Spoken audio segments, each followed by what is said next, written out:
لو انت بتلعب بجد او بتحب تاخد اقصى قوة من الموبايل بتاعك ومش عايز تحس ان الاداء بتاع جهازك قل لحظة، يبقى الفيديو ده عشانك. اللي معايا النهارده ده مش مجرد موبايل رائد، دي آلة حرب بكل معنى للكلمة. جبت لك النهارده الريد ماجيك 11 برو، الموبايل اللي جه عشان يقول لكل المنافسين انا الاداء وانا التبريد وانا اللعب. السؤال اللي هنجاوب عليه النهارده بالتفصيل، هل الريد ماجيك ده هو الملك الجديد للاداء وايه اللي بيميزه بجد عن اي موبايل تاني؟ ما تنساش تعمل لايك للفيديو وتشترك في القناة، ويلا بينا.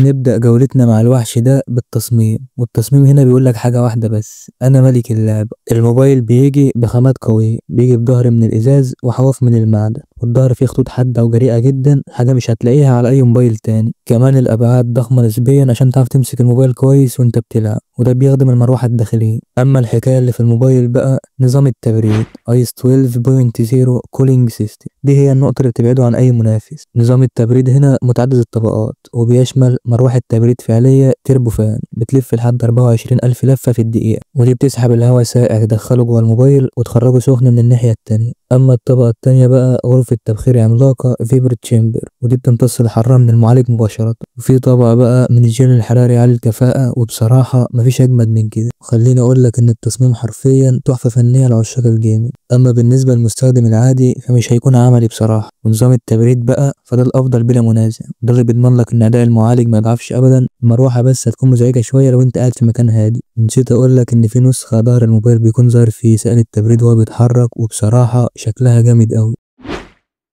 تعالى بقى نشوف الشاشة بتقول ايه. الموبايل جايب شاشة أموليد بحجم 6.8 بوصة بمعدل تحديث 144 هرتز، وبصراحة هتاخد سلاسة في الاستخدام مش طبيعي. خليني أقول لك على المفاجأة بقى، إن الشاشة هنا كاملة، الكاميرا الأمامية مخفية تحت الشاشة، وده بسبب تقنية اليو دي سي، يعني مفيش نوتش أو فتحة كاميرا هتضايقك وأنت بتلعب. بصراحة الشاشة دي مصممة عشان الألعاب وبس، الألوان فيها غنية بفضل الأموليد، بس أهم حاجة هي سرعة الاستجابة اللي بتخلي أي ضغط منك توصل للموبايل أسرع من أي منافس. تعالى بقى نروح لأهم جزء في الموبايل، المعالج والأداء. الموبايل جايب أحدث معالج من سناب دراجون، والأقوى حاليا سناب دراجون 8 إليت جين 5 مع ذاكرة وصول عشوائي 16 أو 24 جيجا رام من نوع LPDDR5X، والرامات هنا أدائها عالي أوي. تعالى بقى أقول لك إن الموبايل ده بيشغل أي لعبة على أقصى إعدادات ممكنة، ومعدل إطارات ثابت بسبب نظام التبريد الجبار اللي موجود فيه. وبصراحة الأداء هنا أقوى أداء خام ممكن تاخده. الموبايل ده بيحافظ على قوته في الأداء لمدة أطول بكتير من أي موبايل تاني، والشركة هنا دمجت بين قوة المعالج ونظام التبريد العالي عشان يضمن عدم انخفاض الأداء لو للحظة. وصدقني لو أنت بتدور على موبايل يديك الأرقام الأعلى في كل حاجة مش هتلاقي غير ده. تعالى بقى نتكلم عن الطاقة اللي بتشغل الوحش ده. الموبايل بيجي ببطارية 7500 ملي أمبير تقريبا، مع شحن سريع جدا 80 واط، وفي النسخة البرو 165 واط. وعلى الرغم من إن الأداء الجبار والمروحة بيستهلكوا البطارية بسرعة في اللعب المتواصل، لكن البطارية دي بتديك وقت تشغيل ممتاز أوي. بس النقطة القوية بجد هنا هي سرعة الشحن الخرافية، يعني لو الموبايل خلص منك شحن هتقوم تعمل كوباية قهوة وترجع تلاقي الموبايل خلص شحن، وهنا مش بهزر، أنا بتكلم بجد.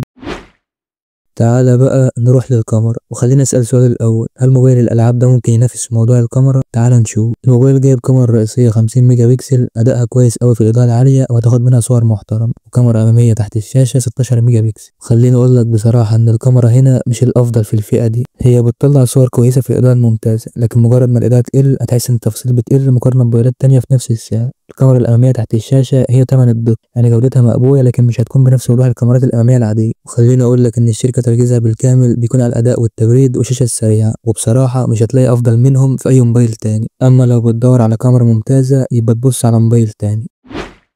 تعالى بقى نتكلم عن الصوت. الموبايل جايب سماعات ستيريو مدعومة بتقنيات صوتية عالية زي DTS X Ultra عشان تضمن صوت قوي ومجسم.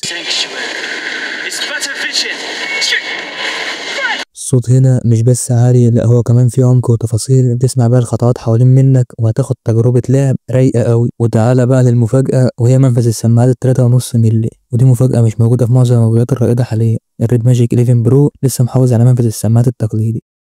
خليني اقول لك في النهايه، لو كنت لاعب محترف او هو العاب بجد وعاوز اقصى اداء ممكن ومش بتستحمل الموبايل يسخن منك او اداء الموبايل يقل، فهو ده الاختيار الوحيد ليك بفضل نظام التبريد الجبار اللي موجود في الموبايل. وبعد كل التفاصيل دي عاوزك تقول لي هل هتقدر تستغنى عن قوه الكاميرا في مقابل قوه وثبات الاداء في الريد ماجيك؟ وبس كده، ما تنساش تعمل لايك للفيديو وتشترك في القناه. سلام.